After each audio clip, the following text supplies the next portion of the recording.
Alright, how's it going everyone? So, we're going to pick up where we left off with our transmission overhaul of the 62 TE Chrysler transmission. In the last video, we removed all of the braking clutches and planetary gear set from the case house itself.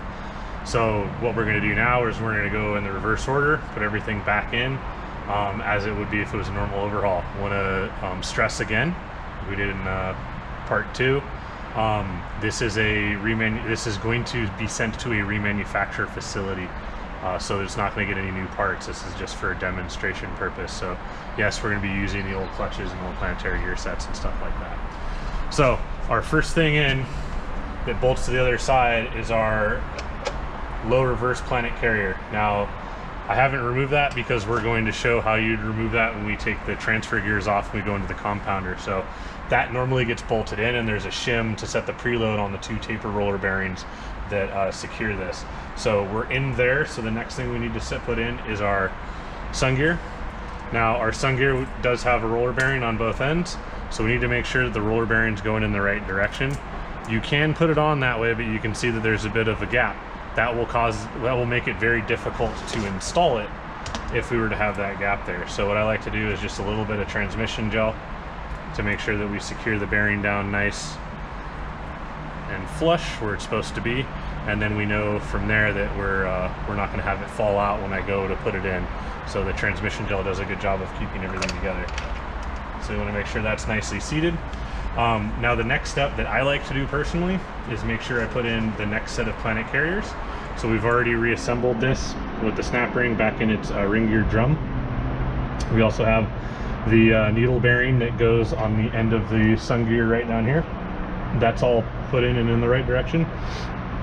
The reason why I like to put this in is our low reverse clutches spline to this area right here. So with this end, we know we're getting the clutch discs in the right orientation. We don't have to fight trying to get this in past all 6 of the discs. So our steels for the clutch pack are going to spline against the actual case. This is going to spline against the clutch discs. So this way we're splining into both, and we're getting that clutch fully installed. So we want to make sure everything turns nice and smooth. We also want to pay attention to, I like to at this point, because we're at a situation now where stuff can try to fall out. A lot of times what you can do is you can prop the transmission up with a little, block of wood to prevent that. But we also want to make sure we're paying attention to how everything's seated. So I know that the planetary gear set is seated inside the case. So if I reach through with my index finger, I shouldn't have too much clearance between the sun gear and this carrier gear. So we want to make sure we're paying attention to that, because as we go together, that's going to be a telltale sign if something's popped out, especially when we go to put our input assembly back into the case, because we could potentially bind up the input shaft and have an issue. So we're good with that. So now we're going to go in reverse order for the low reverse clutch. So our low reverse clutch again are the darker of the 2 clutch discs. The 2.4 clutches do have a lighter color of friction disc. The other thing to take into consideration too, especially rebuilding this particular transmission, 62 TE, 41, 42 TE, and 42 RLE Chrysler transmissions, is the low reverse clutch disc steels are thinner than the 2.4 ones, and it's very easy to mix them up. Now there's one additional clutch disc for the low reverse than there would be for the 2.4 because of the separator plate, but it's still easy to mix up. So we're going to start off with installing our first steel. Now these are going to be grooved in a particular location. What I like to do is I like to size up this big long flat section where it has 4 little lugs and then going on to 7 little lugs. And I like to line that up every time with these steels. That way I have a point of reference when putting these in.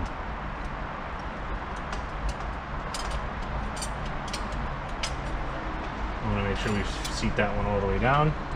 Then we're going to do a clutch disc. Again, this is splining to that planet carrier. All the way down. That's clutch disc.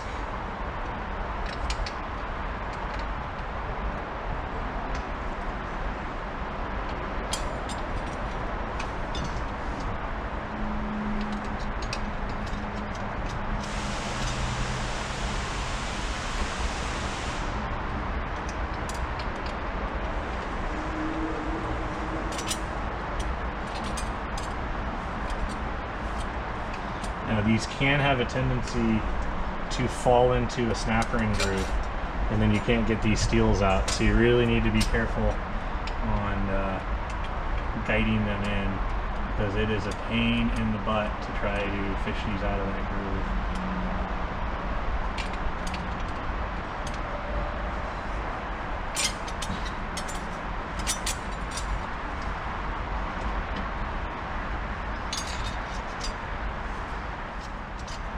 Okay, we're down to our last steel disc, and we have one more clutch disc. Now this is important because we have a snap ring which supports the separator plate to come up next. So we're going to get that in, and then next we're going to do our snap ring, and it's the thinner of the two snap rings. You kind of do need to try to aim into the groove to be able to get this to go down into it. So it can be a little bit challenging, so sometimes a flashlight and a pick are going to be your friend in this situation. So what I'm going to do is I'm going to try to aim for that bottom groove to try and get this guy in, which is going to be a bit of a challenge.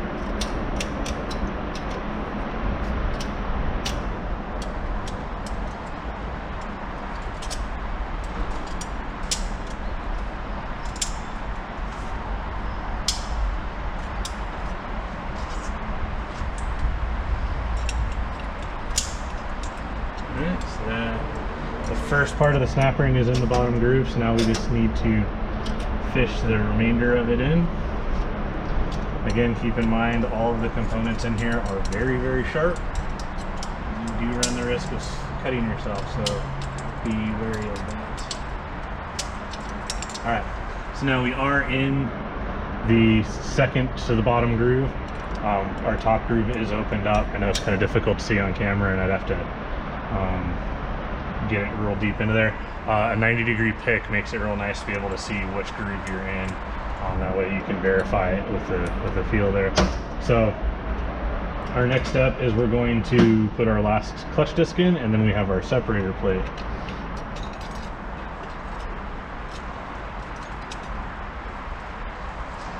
Our separator plate again is going to have the same matched pattern as the one that came out. So it's difficult to get them backwards, but you still want to pay attention. Some transmissions are different. You want to be paying attention to that orientation. So then we have our next snap ring, which is the larger of the two snap rings.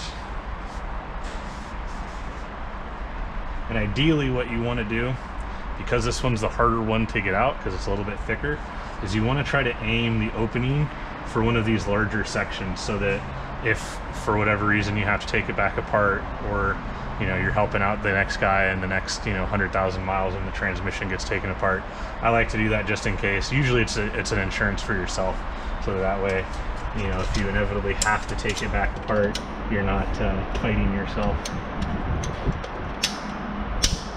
Our next clutch is our 2-4 clutch. So again, I like to go through, make sure nothing fell out. Now our 2-4 clutch, the steels, just like the low reverse, are going to spline to the case, and the clutch discs are going to spline to the sun gear that goes into the input assembly. Now this has to be removed to be able to compress the piston for the 2-4 clutch, but what you can do is you can drive it, you have it in so that you can line these up. We'll skip that for now so you can see the process and actually driving that down the normal way.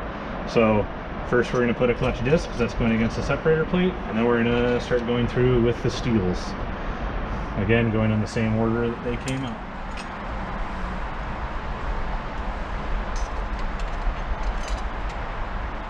Last clutch disc and our last steel.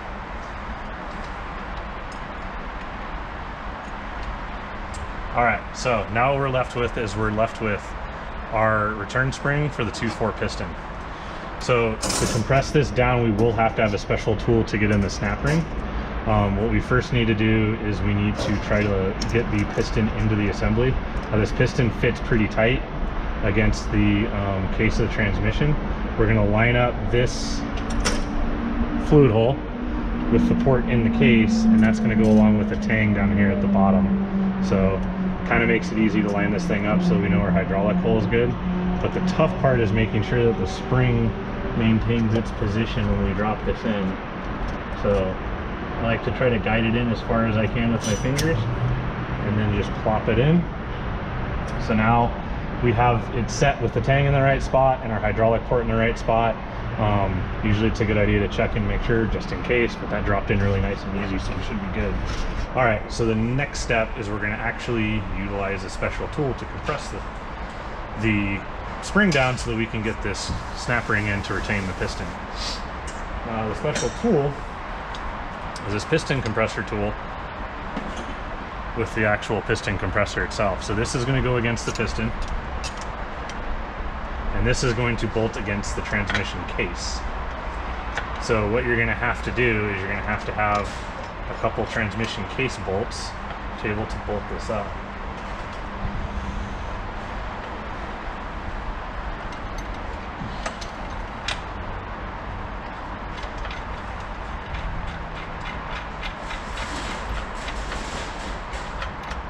We don't need to, you know, torque it down super heavy. We're just bolting it up to retain it. This top one's a through fastener, so I have a nut and a bolt that I'm using in the place of the normal bell housing bolt. All right, so with that in, what we're going to be doing is we're going to thread this in. Now we only have to thread this in enough to get the snap ring in. You very much can over compress the spring and bend the actual tool, and then that renders the tool useless for another use. So we only need to go as far as the snap ring ringland. So we're going to turn this down. And once I get that ringland, yep, it looks like I can see it evenly around the piston. So we're then going to put this around the tool and place our snap ring in.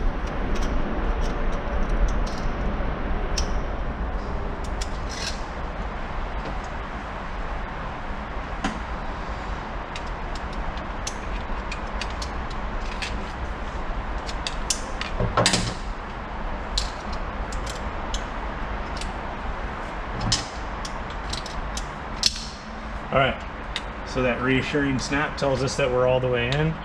I have the snap ring groove in a nice spot to where if I have to take it back out, we can get it pretty easily.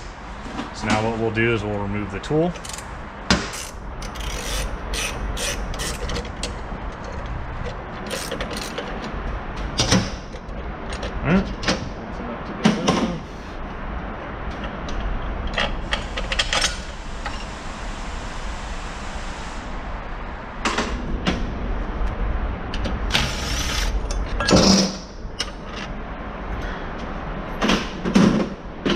All right.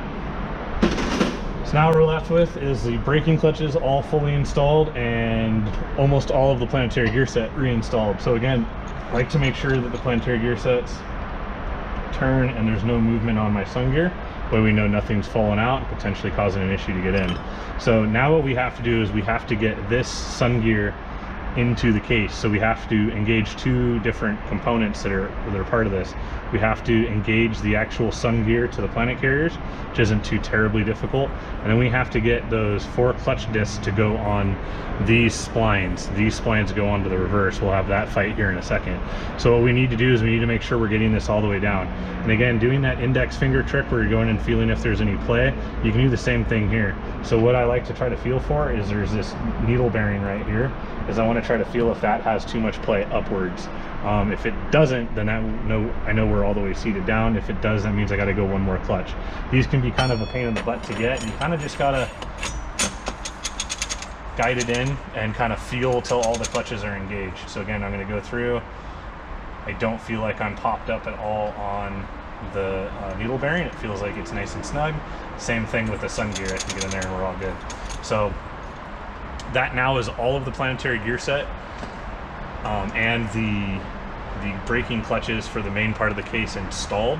So the next part that we're going to need to put in is going to be our input drum and pump.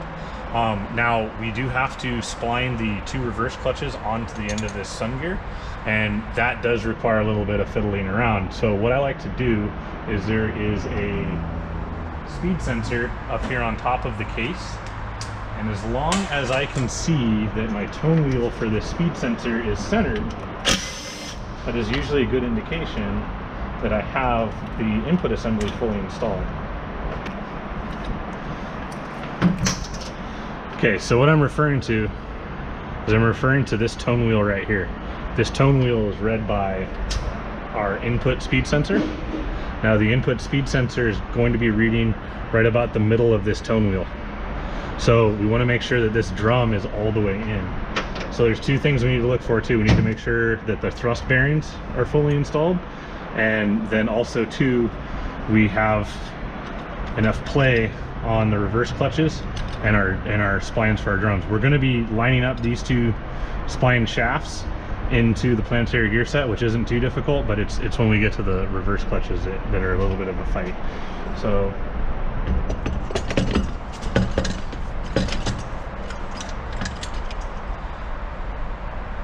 all right, so what I'm looking at now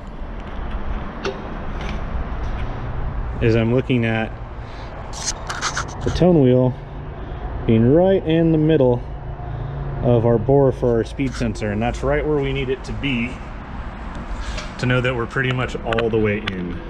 So with that, now we can get the pump lined up. Now this will kind of sag down a little bit because the end of this input assembly is supported by our pump. So we do have to try to line everything up. We do want to make sure we get the needle bearing for the input assembly in the right direction.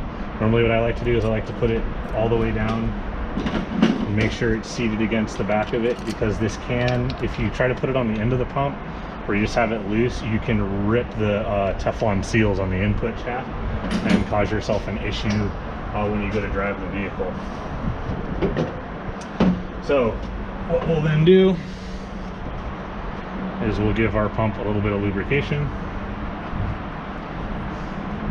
with Transgel to aid in getting this outer seal in.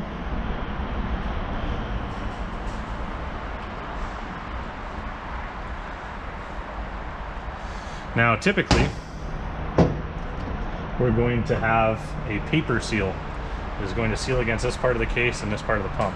Now because this is not a complete overhaul, we're putting it back together for the remanufacture. We've removed that gasket, and the reason why I removed that gasket is because it does rip when you remove it.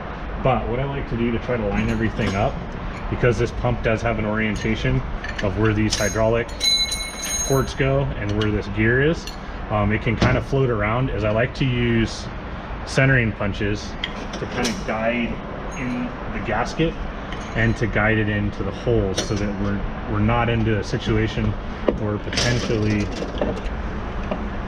we're dropping the gasket down or having the pump sag too much. So just use 2 of those to try to kind of guide everything in, and that way too, when we go to bolt everything up, we're going to be okay.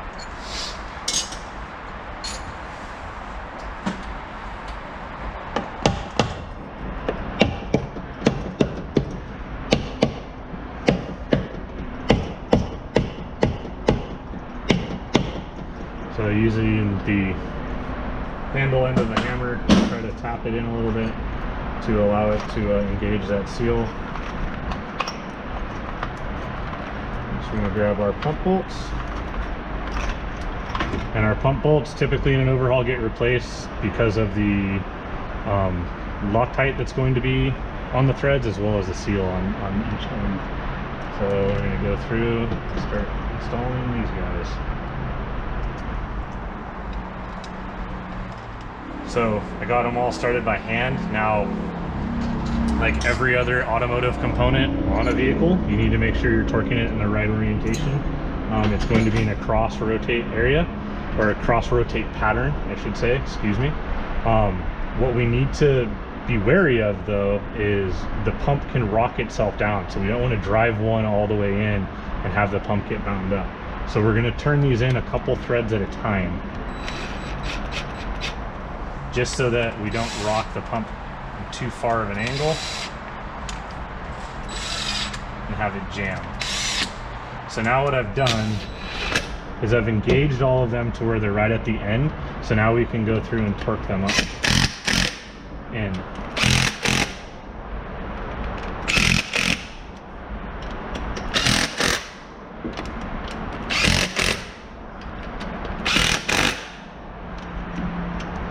So again, I'm going to go back and forth, getting to make sure the pump is fully sealed.